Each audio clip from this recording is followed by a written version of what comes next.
It's time to drop the hammer. Good start, 3 wide onto the back straightaway. Here comes the hustle around the outside. Logan Seavey looking to pick up the race lead here out of turn number 4. He's got company out of Sarf down low. Long way around, but looks like Logan's going to get it done. Carter Sarf down on the inside, 97 car to the outside. Gavin Miller looking for P2 as he races out of the corner. We had him 3 wide back behind us. Thomas Mesrell fought his way out of the middle. Slide job, contact. We're going to punch one into the wall. That's Hayden Reinbold taking the brunt of the 7th X car. Here we go. I think if they took that bumper off, he couldn't push off. Oh, yeah.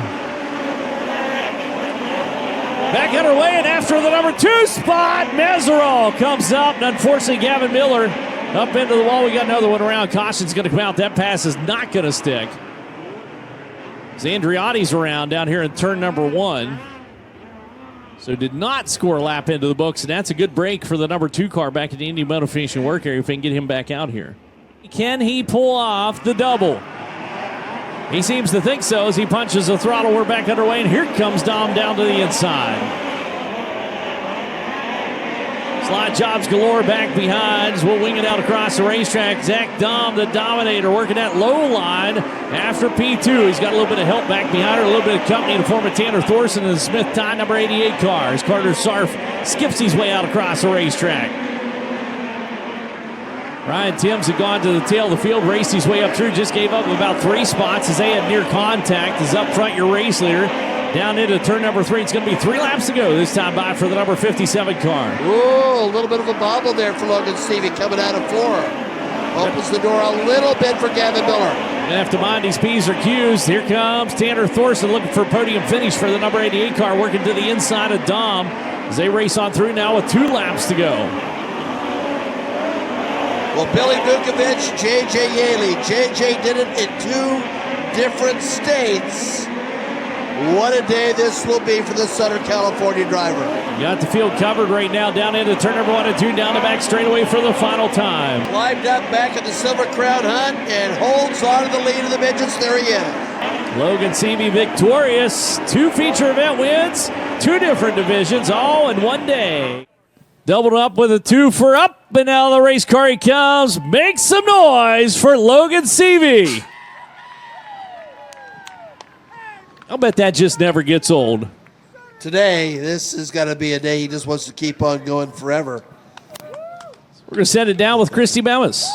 Well, I think it's going to be a minute before I get to have a word with your winner, Logan Seavey. 2 in one day. What a day it is to be the driver out of Southern California. Logan Seavey, just a few short hours ago, was picking up the Bettenhausen 100 over in Springfield. Comes over here tonight to Macon to become only the 3rd driver in all time in USAC National history to pick up 2 USAC National events, 2 different racetracks, 2 different series in a single day. Logan, in days of your career, in memorable days, where does this rank?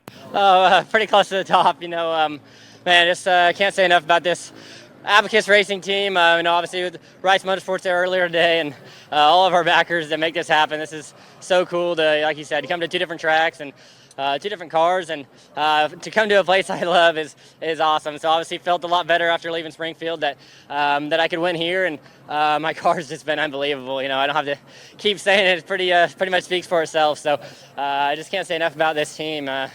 Kirk, Johnny, Ronnie, I'm out of breath. It's been a long day, but everybody that works on this thing, T-Bone, all of our partners, CGCPAs, Dozers, Nuts and Bolts, Honestly Roofing come on this week, and he's done a lot for me, and Prime 47 and Indy Custom Stone. I know we've got a lot of partners here, and it's just pretty ecstatic, just really unbelievable to win, like you said, two races in a few hours. Similar to what we saw earlier today, when it comes to lap traffic, especially in this race specifically, it seemed like kind of negotiating when you wanted to take on that challenge so that you were kind of control the narrative of the race. Did you have to sort of decide you wanted to get in there? Yeah, you know, I could see the back of the field, and it was treacherous. You know, the curb's right up against the wall, and it's big, and you could get in the wall really easily on both ends getting off. So just trying to, you know, keep my eyes peeled for anything that could have happened in front of me, and I really didn't know where to be. I felt like I was okay on the top, and I was only gaining a little bit on the lappers, so I didn't really know how great I was, and I really was kind of happy once we got the traffic, and I feel like I could put a few behind me and hopefully put a few in between me and second place. But we were able to hold on after all those yellows, and like I said, I don't even know if we were good or if they were right behind us or what was going on, but I was doing my best to keep this thing out front. Macon Speedway with the USAC NOS Energy Drink National Midgets, almost the complete polar opposite. It could not be more different from the champ cars at the Springfield Mile. What kind of things did you have to prepare in both realms? Yeah, the mile is just a totally different ball game, and this is kind of where I cut my teeth midget racing, with Power I back in the 17, 18, 19, with Flea and KKM and all them guys, and I've won a handful of Power I races here, but this is obviously a different field, and it's really hard to win. And but like I said, I just can't say enough about this race car. You can't win any race without a good car, but to win two in one day just says how good of race cars I'm driving, and I'm just fortunate to be here. And to not let him get away with being too humble, it says so much about the kind of race car driver he is. Logan CV becomes the first to do it since J.J. Yaley in 2004. 2 USAC national wins in one day to wrap things up here at Macon Speedway.